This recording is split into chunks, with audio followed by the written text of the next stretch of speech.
Mažųjų bendrijų nariai nuo 2026 metų Liepos 1 dienos galės truputėlį lengviau atsikvėpti, nes norėdami sukaupti 1 mėnesio stažą, jie neprivalės išsimokėti 2 mėnesinių minimalių algų.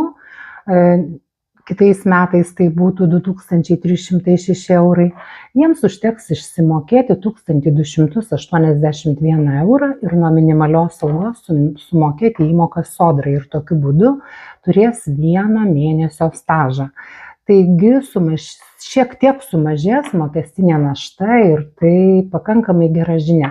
Žinoma, labai gaila, kad tik nuo Liepos 1 dienos dar iki birželio 30 turėsime mokėti 2 minimalias algas, išsimokėti 0,2 kodų, bet nuo Liepos 1 dienos jau bus galima išsimokėti mažiau.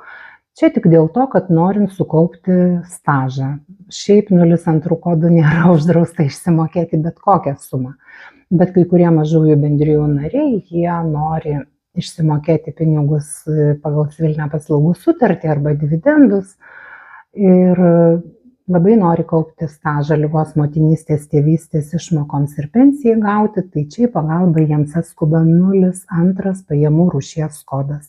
Tai nuo Liepos 1 dienos bus situacija šiek tiek lengvesnė. Pelningo verslo.